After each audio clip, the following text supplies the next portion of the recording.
तो पॉइंट सी क्या बोल रहा है, पॉइंट बी हम लोग पढ़े हैं कि 6 महीने के बाद लेकिन 1 साल के पहले अगर वो मैच्योर कर लेता है तो उस केस पे आपको post office savings interest rate पे ही मिलेगा मैच्योर वैल्यू।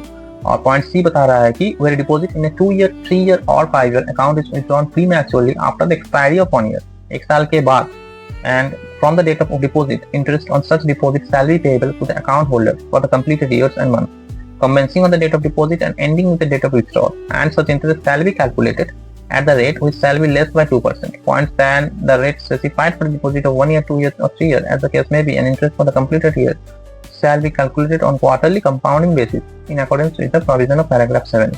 यानी कि 1 साल के बाद अगर वो कभी भी लेकिन प्रीमैच्योर क्लोजर करता है तो उसके लिए लेकिन आपका रेट ऑफ इंटरेस्ट जो आपको मिलेगा मैच्योर वैल्यू वो लेकिन कंपाउंडेड क्वार्टरली, यानी कि जैसा है वैसा ही आपको मिलेगा, लेकिन उसके लिए मिनिमम 1 साल के टाइम पीरियड के लिए आपको आपका प्रिंसिपल को जमा रखना है। नेक्स्ट क्या बता रहा है, provided that if a 5 year time deposit account is closed after 4 years from the date of deposit, rate admissible for 3 year time deposit account shall be applicable.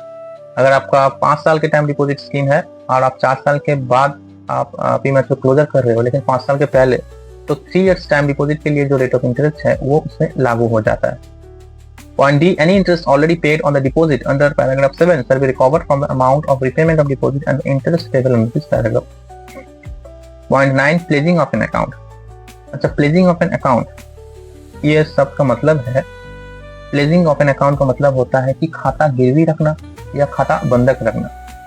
इसका अर्थ है किसी ऋण या दायित्वों को सुरक्षित करने के लिए बैंक खाते या अन्य वित्तीय खाते को एक लेनदार के पास गिरवी रखना, जिसमें आप खाते के मालिक बने रहते हैं लेकिन लेनदार को खाते से धन निकालने या उस पर नियंत्रण करने का अधिकार मिल जाता है अगर आप ऋण चुकाने में विफल रहते हो। तो pledging of an account may be placed और transfer as security on an application made by the depositor in form 5 supported with acceptance letter from the pledgee. The transfer of an account under this paragraph may be made to the President of India or the Governor of a state in his official custody capacity. Point B, the Reserve Bank of India or a scheduled bank or a cooperative society including a cooperative bank. Point C, a public or private corporation. Point D, a local authority. Point E, a housing finance company approved by National Housing Bank and notified by the central government. तो आप pledging of an account यानी कि आप किसी आपके पास अपना खाता गिरवी रखना चाहते हो या फिर जमा रखना चाहते हो तो उसके लिए ये रूल एप्लीकेबल होते हैं। Provided that the transfer of an account opened on behalf of a minor or a person of unsound mind shall not be permitted under this paragraph, unless the guardian of the minor or the person of unsound mind, as the case may be, certifies in writing that the minor or the person of unsound mind, as the case may be, is alive, and that the transfer is for the benefit of a minor or the person of unsound mind. तो जब भी आप transfer करते हो तो वो कुछ benefit होना चाहिए या फिर माइनर और अनसाउंड माइंड का अकाउंट जब ट्रांसफर होता है कुछ कारण के लिए तो वो उसके कुछ जेन्युइन कॉज होना चाहिए। Next point 3, when any account is transferred as security the authorized officer shall make the following endorsement। important नहीं है। Point 4, except as otherwise provided in this scheme the transferee of an account under this paragraph shall until it is retransferred back under subparagraph 5 deemed to be the depositor।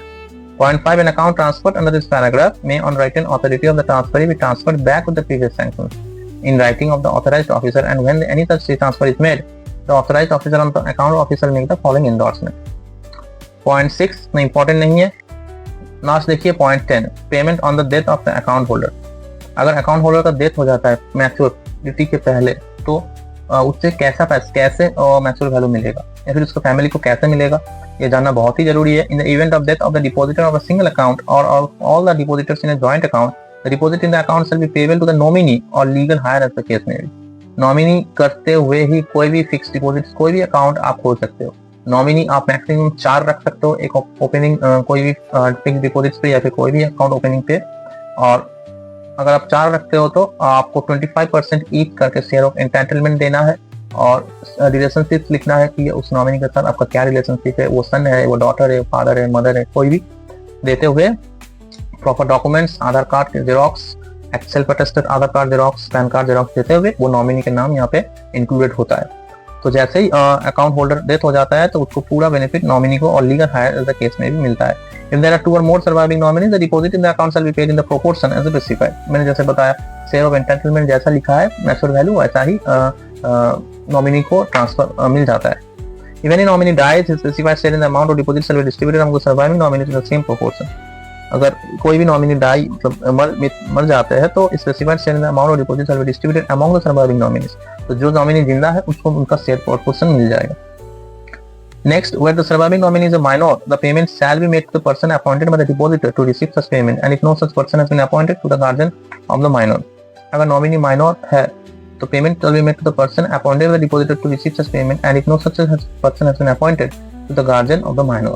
तो अगर कोई व्यक्ति वो depositor जो account holder वो नहीं रखा गया है तो उसके लिए अगर और नॉमिनी अगर माइनर है तो उसके लिए उसका गार्जियन ही एज ए कैंडिडेट हिसाब से आएंगे. Where there are not more than 3 surviving nominees or legal heirs, they may at their option continue the account and receive the amount of deposit along with interest in the manner provided for in this scheme as if they have opened the account themselves if they are otherwise eligible to make deposit.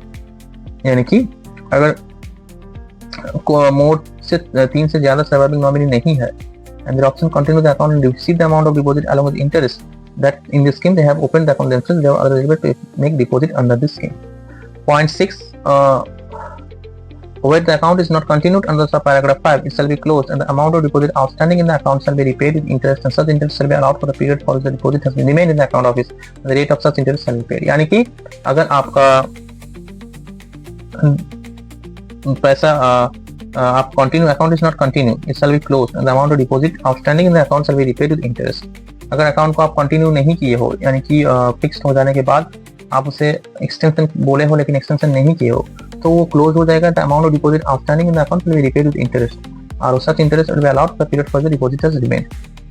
Next आ जाइए point 7. On the death of one और two of the account holders in a joint account the surviving account holder और the holders if any shall be treated as the owner और owners of the account and such account holder और holders may continue the account और close the account in the manner specified in the sub paragraph 5 and 6.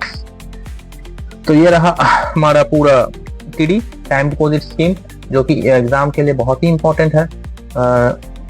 Further अगर हमारे classes attend करने चाहते हो या फिर फर्दर हमारे कोचिंग इंस्टीट्यूट में ऑनलाइन के जरिए आप अपना मटेरियल्स और मॉक टेस्ट और वगैरह के लिए आप बढ़ना चाहते हो आगे बढ़ना चाहते हो डिपार्टमेंटल एग्जाम के लिए तो प्लीज़ हमारे चैनल पोस्टल प्रमोशन चैनल को सब्सक्राइब कीजिए और हमारे व्हाट्सएप नंबर दिया गया है वहाँ पे आप मैसेज कीजिए आपको फर्दर रिप्लाई मिलेगा. तो आज के लिए इतना ही था. Thank you. जय हिंद.